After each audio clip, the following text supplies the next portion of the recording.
Hello student, आज का topic है इनवैटिबल abortion.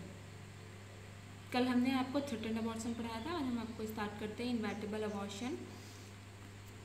Definition: it is the clinical type of abortion where the changes have progress to a state from where continuation of pregnancy is impossible. मतलब जो इनवैटिबल abortion होता है ये clinical type का abortion होता है where the changes have progress to a state. इसमें जो चेंजेस होते हैं वो लगातार प्रोग्रेस करते रहते हैं, मतलब चेंजेस जो होते हैं वो लगातार होते रहते हैं। From where continuation of pregnancy is impossible. लेकिन जो प्रेगनेंसी है उसे हम लोग कंटिन्यू नहीं कर सकते, वो इम्पॉसिबल है। मतलब इस पूरे अबॉर्शन का मतलब है, इनवैटिबल अबॉर्शन का मतलब है ये ऐसा गर्भपात है जिसे रोका नहीं जा सकता है। मतलब प्रेगनेंसी जो है वो कंटिन्यू नहीं की जा सकती है। लेकिन हमने थ्रेटेंड अबॉर्शन में पढ़ा था कि उसमें प्रेगनेंसी जो है वो कंटिन्यू की जा सकती थी। उसके बाद नेक्स्ट है क्लिनिकल फीचर्स। क्लिनिकल फीचर में सबसे पहले symptoms: this patient present with increase vaginal bleeding. इसमें क्या होता है, जो पेशेंट होता है उसमें क्या होता है कि जो वजाइनल ब्लीडिंग है वो बढ़ जाती है या फिर अधिक वजाइनल ब्लीडिंग जो होती है वो प्रेजेंट होती है। सीवियर कॉलिकी लोअर अब्डोमिनल पेन, बहुत ज़्यादा चुभन वाला दर्द होता है। और कहाँ पे होता है? लोअर अब्डोमिनल, मतलब जो अब्डोमिन का लोअर पार्ट है या फिर अब्डोमिन के नीचे साइड पे बहुत ज़्यादा पेन होता है। नो टिश्यू इज एक्सपल्ड, इसमें कोई भी टिश्यू वगैरह जो होते हैं वे बाहर नहीं आते हैं। She may faint due to heavy blood loss, जो मदर है वो फेंट मतलब बेहोश हो सकती है, मे बी किसकी वजह से? हैवी ब्लड लॉस की वजह से, मतलब वजाइनल ब्लीडिंग ज़्यादा होने की वजह से वो बेहोश भी हो सकती है। तो ये थे सिम्टम्स। नेक्स्ट है science: maternal vital science remain normal इन मेजॉरिटी। अगर जो भी मैटरनल का वाइटल साइंस होता है वो नॉर्मल होता है majority wise. In few there may be signs of shock due to blood loss, लेकिन कुछ केसेस में ऐसा देखा जाता है कि मदर जो है उसको ब्लड लॉस की वजह से शॉक में जा सकती है या फिर मदर अधिक ब्लड लॉस की वजह से शॉक में जा सकती है। द स्किन में बी कोल्ड, और जो मदर की स्किन होगी वो क्या होगी? ठंडी होगी।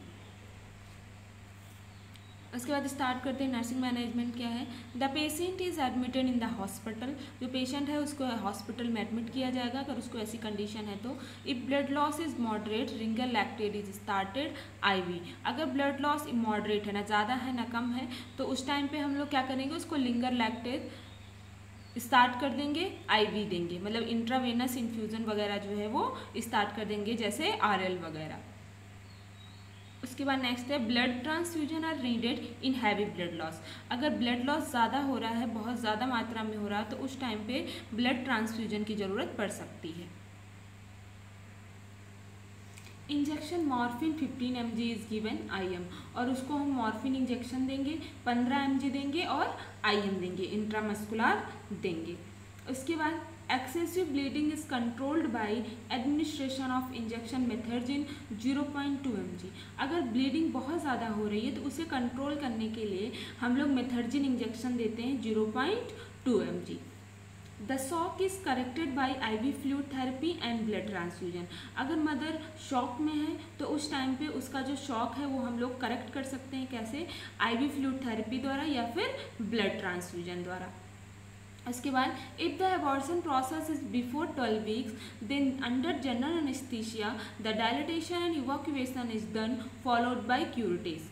अगर ये जो अबॉर्शन है, अबॉर्शन का जो प्रोसेस है बिफोर 12 वीक्स, अगर 12 हफ्ते से पहले अगर मदर को ये प्रॉब्लम हो रही है, हैवी ब्लीडिंग हो रही है, तो उस टाइम पे हम लोग क्या करेंगे, उसको जनरल एनेस्थीसिया दे देंगे और डायलिटेशन एंड इवैक्यूएशन द्वारा हम लोग जो भी अबॉर्टेड है, जो भी कंसेप्शन प्रोडक्ट्स हैं उनको हम लोग क्यूरेट कर लेंगे। क्यूरेट करके मतलब खुचड़ के बाहर निकाल लेंगे। क्यूरेटेज एक तरह का इंस्ट्रूमेंट है जिसके द्वारा हम लोग अबॉर्शन करते हैं। मेटल का एक इंस्ट्रूमेंट होता है, उसके द्वारा हम लोग क्या कर देंगे, एक तरह से हम लोग DNC कर देते हैं, डायलिटेशन एंड इवैक्यूएशन या डायलिटेशन कर देते हैं, और उसके बाद जो भी प्रोडक्ट है उसे हम लोग बाहर निकाल लेते हैं। If the abortion process is beyond 12 weeks, then the uterine contraction are accelerated by oxytocin drip at 40 to 60 drops per minute.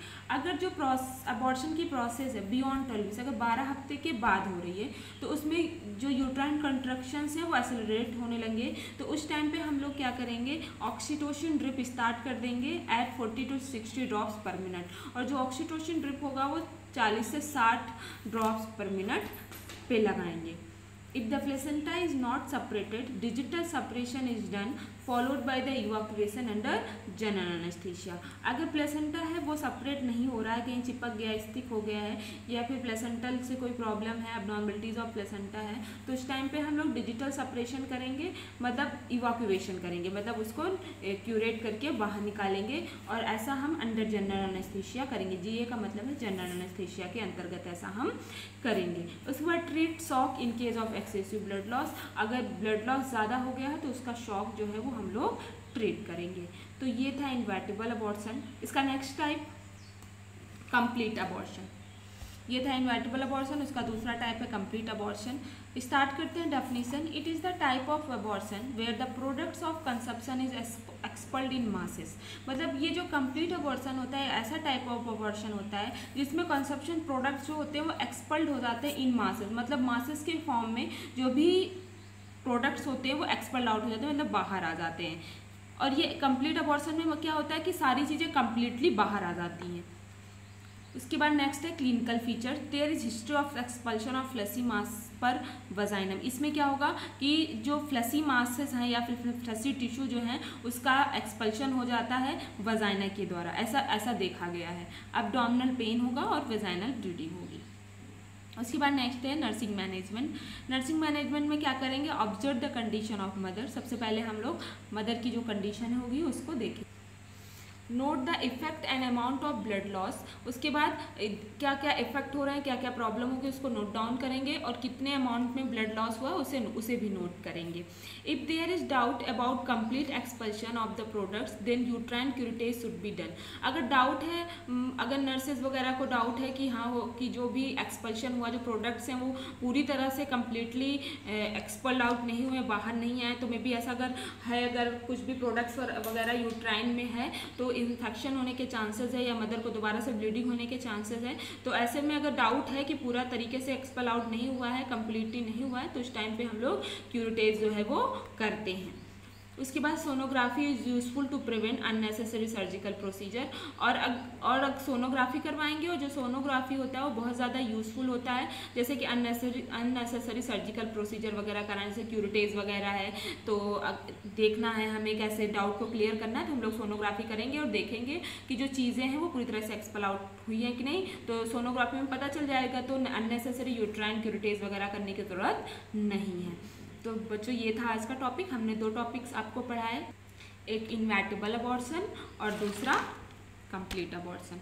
आपको इससे रिलेटेड कोई भी डाउट्स है तो आप हमसे क्लियर कर सकते हैं। Thank you so much.